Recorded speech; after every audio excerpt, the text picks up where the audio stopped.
स्वदेशी जागरण मंच की स्वदेशी संकल्प यात्रा बेरी, दुजाना व झज्जर पहुंची। झज्जर के गुरुकुल में यात्रा का समापन हुआ। झज्जर में विभिन्न स्थानों पर पहुंची स्वदेशी संकल्प यात्रा का जगह जगह लोगों द्वारा जोरदार स्वागत किया गया। आइए देखिए विभिन्न स्थानों पर वे स्वागत व संबोधन की झलकियाँ। चाइना क्या अमेरिका विश्व को तो दिखाना है।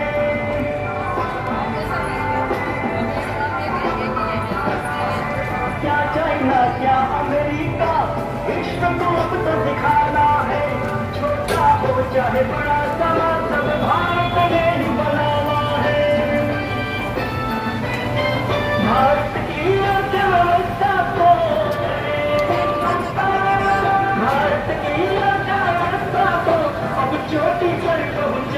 दो की यूनिट लगाएंगे और जहां पर रोजगार की अपार संभावनाएं हैं। अगर आपको नौकरी चाहिए, आप कितनी मेहनत कर लो, गारंटी दे सकता कोई मिलेगी। और आपने अपना कोई स्टार्टअप शुरू करना है, उसे किसी से पूछने की आवश्यकता है, खुद ही करना है।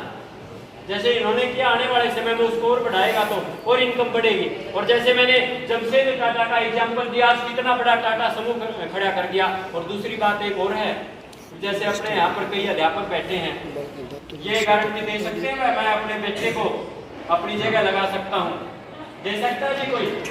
लेकिन अगर किसी ने अपना स्टार्टअप, अभी वो जो तिलक मेहता है उसने अपना स्टार्टअप शुरू कर दिया, आने वाले समय में उसकी शादी होगी, बच्चे होंगे, तो अपने बच्चों को वो अपना संभलवा सकता है, नहीं संभलवा सकता। संजय जी ने अपना शुरू किया, अपने बच्चों को संभलवा सकता नहीं। ये आने वाले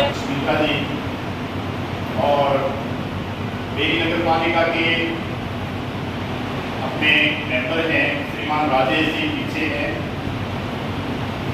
प्रदीप जी और सभी क्षेत्र के प्रबुद्ध नागरिक। जैसे थोड़ा सा मैं दो चार बातें मेरे से ज्यादा आप जानते होंगे, लेकिन केवल दोहराने वाली बातें थोड़ा सा आपको ध्यान में आना चाहिए। हमारे देश के अंदर कभी भी शासन की लड़ाई नहीं लड़ी है हमने। जो आम समाज है उसने लड़ाई जो लड़ी है, जिस समय में भी हमारे मानविकों पर, हमारी स्वदेशी के ऊपर जब भी आघात हुआ है तो पूरा समाज खड़ा हुआ है और उसका प्रतिकार किया है। और उसका प्रतिकार इतना किया है, उसको धूल चटाया जिसने भी हमारी चीजों के ऊपर हाथ डाला है। स्वतंत्रता का जो आंदोलन चला है वो आंदोलन वास्तव में तो स्वदेशी का आंदोलन था, क्योंकि उस समय में राजा तो अनेक थे, राजा एक दूसरे से बदलते रहते थे, लेकिन हमारे ऊपर हम अपने जो तीर्थ सदन थे उसमें जाते आते थे, कोई उसमें खलल नहीं डालता था। हम जो अपनी खेती बाड़ी जिस प्रकार से करते थे, जिस प्रकार से लेन देन करते थे, उसके अंदर भी कोई भी गलत नहीं था। और जब हम स्वदेशी संकल्प यात्रा की बात करते हैं तो स्वदेशी का एक संकल्प बहन के सामने भाई की, माता के सामने बेटे की और पत्नी के सामने पति की हत्या की गई। पूरे भारत में आक्रोश था, प्रत्येक व्यक्ति ये चाहता था कि इसका तो बदला लेना चाहिए। तो भारत की सरकार ने इच्छा शक्ति दिखाई और भारत की सेना ने अपने पराक्रम का परिचय करवाते हुए ऑपरेशन सिंदूर चलाया और आतंकी गतिविधियां चलती थी, उन आतंकी ठिकानों को सभी जो स्वदेशी जागरण मंच के माध्यम से स्वदेशी यात्रा निकाल रहे हैं। जिलों में 10 यात्राएं जैसे चल रही हैं, मनमोहन जी ने बताया। तो झज्जर जिले का समापन आज यहाँ गुरुकुल में हो रहा है। मैं जैसे अमेरिका के द्वारा टैरिफ लगाया गया भारत के ऊपर 50%, उसके विरुद्ध प्रधानमंत्री श्री नरेंद्र मोदी जी ने भारतवर्ष को उत्साह देते हुए और स्वाभिमान को जागरण करते हुए, जागृत करते हुए ये संदेश दिया कि हमें प्रत्येक क्षेत्र में स्वावलंबी बने। कोई भी क्षेत्र ऐसा ना हो जिसमें हमें विदेशों के आश्रित रहना पड़े। उसी भावना को लेकर के संघ की ओर से, भारतीय जनता पार्टी की ओर से इस प्रकार के ये आयोजन हर जन जन को जागृत करने के लिए ये कि प्रत्येक व्यक्ति अपना कर्तव्य समझे, हम स्वावलंबी वस्तु हम स्वयं अपने देश में उत्पादन कर सकें। इस भावना को लेकर के कि हमें प्राश्चित न रहना पड़े, इस भावना को लेकर के जन जागरण हेतु इस प्रकार का ये आयोजन किया गया है। यहाँ पर भी झज्जर जिले का जैसे समापन हो रहा है इस यात्रा का, तो हमारा भी ये एक विशेष अभियान रहता है, विशेष करके आर्य समाज का भी, क्योंकि आर्य समाज एक राष्ट्रभक्त संस्था है और राष्ट्र के प्रति कोई भी, चाहे राष्ट्र की संस्कृति हो, राष्ट्र का स्वाभिमान हो, राष्ट्र को कहीं से ही कोई क्षति किसी भी कोने से पहुंच रही हो, उसको प्रतिष्ठित करने के लिए हम आर्य समाज के लोग सदा इन कार्यों में अग्रणी रहते हैं। तो उसी भाव को लेकर के अपने जिले के लिए संगठन जो भी है स्वावलंबी संगठन, इसके माध्यम से जो यात्रा निकाली जा रही है, उसके लिए मैं सभी जो अधिकारीगण उपस्थित हुए हैं सबका मैं कृतज्ञ हूँ और साधुवाद देता हूँ कि इस तरह के आयोजनों से जन जन के अंदर एक जागृति पैदा होगी और अपना देश अपने पैरों पर खड़ा होकर के स्वावलंबी बनेगा। बहुत अच्छी योजना है पार्टी की ओर से, तो मैं सभी का धन्यवाद व्यक्त करते हुए एवं साधुवाद करते हुए सबका आभारी हूँ। प्रोडक्ट किसी न किसी उत्पाद का उत्पादन होता था और उसके बाद और महिलाएं भी कोई कढ़ाई बुनाई का काम करती थी, वो सारी जो प्रोडक्शन होती थी उसका फिर निर्यात होता था। पूरी दुनिया से व्यापारी यहाँ पर आते थे और यहाँ से उस सामान को खरीद करके लेके जाते थे। आप ढाका की बंधन की बात करो, एक उनकी में से पूरा था और आज तक उस प्रकार का धागा पूरी दुनिया में यूरोप बना नहीं पाया। लोहे की बात करो, अशोक संबंध, आज तक उस क्वालिटी का लोहा पूरी दुनिया में यूरोप ने जोर लगा लिया, परंतु आज तक वो बना नहीं पाया। एरोप्लेन सबसे पहले भारत में उड़ाया गया। इस प्रकार के अनेक एग्जाम्पल है और आयुर्वेद की तुलना में जो बीमारी को जड़ से खत्म कर देती है, लेकिन उसके बाद यहाँ पर फिर रिसर्च शुरू। किस प्रकार से भारतीय जीवन मूल्यों को, भारतीय परंपराओं को इग्नोर किया गया और युवाओं को भ्रमित किया गया। और जब तक भारत का युवा ये संकल्प लेकर चलता था कि मैं नौकर नहीं मालिक बनूंगा और यहाँ पर अपने अपने छोटे मोटे उद्योग लगाता था, यहाँ पर प्रोडक्शन होती थी, पूरी दुनिया में निर्यात होता था, बदले में सोना आता था और भारत क्या कहलाता था? सोने की चिड़िया कहलाता था। लेकिन उसी सोने की चिड़िया के हालात, लेकिन आज भी भारत किसी भी मायने में पूरी दुनिया से कम नहीं है। हर प्रकार की ऋतुएं यहाँ पर है, हर प्रकार के संसाधन यहाँ पर है। यहाँ पर कोयला मिलता है तो सोने की स्वावलंबी बनाने के लिए हम संकल्प करते हैं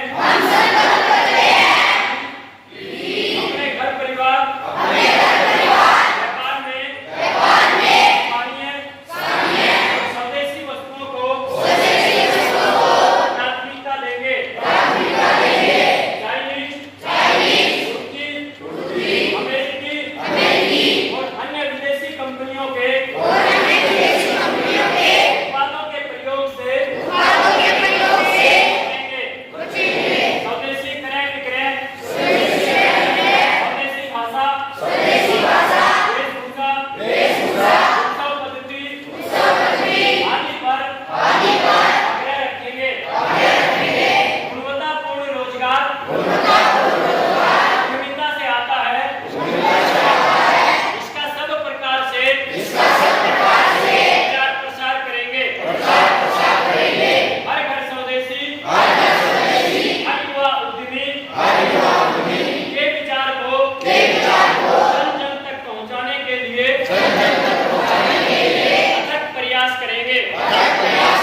आते हैं भारतवर्ष के लिए। भारतवर्ष को अपने गौरव का अनुभव करना चाहिए। जन जन को इस प्रकार से जागृत करके कि हम अपने सामान स्वयं अपने देश में निर्मित करें, हम परावलंबी ना हों बल्कि प्रत्येक क्षेत्र में हम स्वावलंबी हों। इसी उद्देश्य को रखते हुए जन जन तक पहुँच कर के ये यात्रा निकाली जा रही है। बहुत अच्छी पहल है राष्ट्र को उत्थान करने के लिए। गुरुकुल के अंदर भी जैसे चमनप्राश बनाया जा रहा है, और भी शिक्षाएं दी जाती हैं गुरुकुल के अंदर? हाँ, बनाने के लिए, बच्चों को सिखाने के लिए क्या क्या सिखाया जाता है? बच्चों को लगभग आयुर्वेदिक प्रत्येक दवाई बनाने की शिक्षा दी जाती है। किसी भी प्रकार की कोई बीमारी हो जाती है तो उसकी सारी औषधियाँ आयुर्वेदिक पद्धति से बना करके और उसकी चिकित्सा हेतु सभी विद्यार्थियों को शिक्षा दी जाती है और सभी अपने उसमें स्वावलंबी होते हैं। आज ये जो यात्रा है वो निकाली, ये स्वदेशी संकल्प यात्रा जींद की परिवर्तनकारी भूमि से शुरू होकर यहाँ पर आई है। पूर्ण रोजगार युक्त भारत हो, समृद्धि युक्त भारत हो, इस प्रकार के संकल्प को लेकर के इस यात्रा का शुभारंभ किया गया है।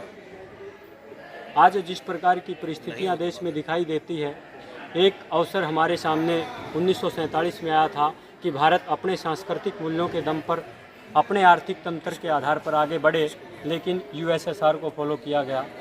1990 आते आते यूएसएसआर टूट गया तो उनका जो मॉडल था वो धराशायी हो गया। उसके बाद फिर एक अवसर आया कि भारत अपने दम पर आगे बढ़े, लेकिन अमेरिका को फॉलो किया और परिणाम आज सबके सामने है। 50% टैरिफ भारत पर लगाया गया है। तो आज के समय में भी एक अवसर आया है कि भारत अपने दम पर आगे बढ़े, अपने सांस्कृतिक मूल्यों के आधार पर, अपने आर्थिक तंत्र के आधार पर। सरकार ने भी इच्छा शक्ति दिखाई है और आज भारत का प्रत्येक जन जन ये चाहता है कि स्वदेशी का इस्तेमाल करते हुए भारत को मजबूत बनाना है, भारत को शक्तिशाली बनाना है। और उसका मंत्र भी केवल एक ही है। क्यों? क्योंकि आज भारत पूरी दुनिया में सबसे बड़ी मार्केट है। तो इसलिए अगर आज भारत का प्रत्येक व्यक्ति ये संकल्प लेकर के आगे बढ़े कि मैं अपने जीवन में स्वदेशी वस्तुओं का इस्तेमाल करूंगा, तो निश्चित रूप से आने वाला समय भारत का समय है। आपकी और तरफ से भी कोई उद्योग धंधे लगाए जाएंगे या बच्चों को प्रशिक्षण दिया जाएगा? स्वदेशी जागरण मंच और स्वावलंबी भारत अभियान के माध्यम से अनेक प्रकार के प्रशिक्षण केंद्र भी चलते हैं, स्वावलंबन केंद्र भी अलग अलग स्थानों पर चलते हैं। तो उनमें इसी प्रकार का प्रशिक्षण दे करके युवाओं को नौकरी की बजाय don't be job seeker, be job provider, इस प्रकार का एक संकल्प करवाते हुए युवाओं को स्वरोजगार अपनाने पर बल दिया जाता है, उनको बताया जाता है। तो ऐसे कार्यक्रम देश भर में अपने चल रहे हैं। और विदेशी कंपनियों के जितने भी प्रोडक्ट्स हैं, उन उत्पादों के जगह पे कोई चीज़ जो उसका विकल्प बन पाएगी वो उस हिसाब से हम अपनी नई नई चीज़ें बनाएंगे। यहाँ पे हम जिस प्रांगण में खड़े हैं, यहाँ पे बहुत सारी चीज़ें बनाई जाती हैं, चमनप्राश है, बाकी चीज़ें हैं। दूर दूर तक कहीं भी हम जाते हैं तो ये बेहतर होता है। तो ऐसी ऐसी और चीज़ों को भी हम उत्पादित करें, नई उद्यमिता खड़ी करें, अपने अपने ब्लॉक के अंदर से एक एक उद्यमिता का आप बना पाएँ। हम इसके लिए कुछ काम विचार कर रहे हैं, उनमें जो भी साथी और भी जुड़ते जाएंगे तो उसके माध्यम से हम इस अभियान को और भी आगे बढ़ाएंगे। उसमें जैसे चीनी का विकल्प है तो उसमें अपने जगपाल जी का भी काफ़ी पुराना काम है, 25 साल से आप काम कर रहे हैं। चीनी की जगह हम शहद का उपयोग करें, किस प्रकार से करें वो थोड़ा उनसे भी विशेषज्ञ है वो बता पाएंगे आपको। इसी तरह से एक एक करके भी हमारी थाली में जो प्रोडक्ट्स आते हैं, जितने भी उत्पाद आते हैं, हम उन सब पे काम कर रहे हैं। और इसी के माध्यम से हम और भी चाहते हैं कि इसके ऊपर नए युवा जो उस पर काम करें।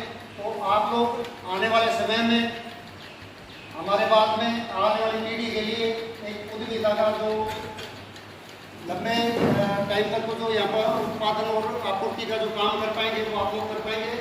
किसी को भी नई कोई चीज़ बनानी हो, ये काम अपना पढ़ाई वाला जो आप कर रहे हैं इसको करते हुए ही वाइट लर्न का काम यानी कि पढ़ाई के साथ कमाई भी करनी हो तो आप हमारे से संपर्क कर सकते हैं।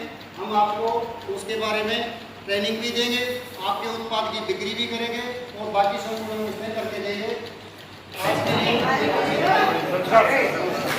और भारत स्वाभिमान ट्रस्ट की ओर से हमारे बीच उपस्थित सभी प्रबुद्धजन, हमारा डेयरी स्टाफ से अपना सामूहिक स्टाफ और प्यारे बच्चों, आज के इस जो है विश्वकर्मा दिवस जो आज जयंती मनाई जा रही है, इस अवसर के ऊपर भारत स्वाभिमान की बहुत सुंदर आपके बीच चर्चा हुई और स्वदेशी वस्तुओं को अपनाने के ऊपर यहाँ पर बल दिया गया, क्योंकि आज के आप जीवन की बहुत बड़ी महत्व की आवश्यकता बन गया है ये।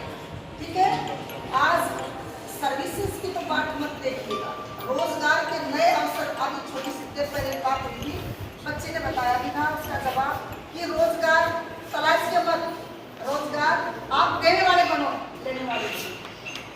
तो उसके लिए हमें प्रावधान भी बताया, समस्या है तो कोई सुधार का भी इसमें जरूर होगा सोल्यूशन, और इसके लिए बताया कि कैसे हम एक छोटा सा मान लिया रोजगार चक्की हमने लगाई और आटा, क्योंकि यहाँ सब किसान परिवार से बैठे हैं, आगाज यहाँ होता है, अपने आसपास के किसानों भाइयों से हम गेहूं का उत्पादन कर सकते हैं, खरीद लेंगे छोटे सस्ते उसके ऊपर, और उसका आटा बना के भी खाली एक प्रोडक्शन करें ना, उसी को सेल करें, तो बहुत मात्रा में हम अपना एक छोटा सा कारोबार, मजबूत उद्योग जिसको कहते हैं वो स्थापित कर सकते हैं। आज इतनी सुंदर सुंदर जानकारियाँ हमारे बीच जब हमारे मास्टर ने दी, इसके लिए हम धन्यवाद करते हैं।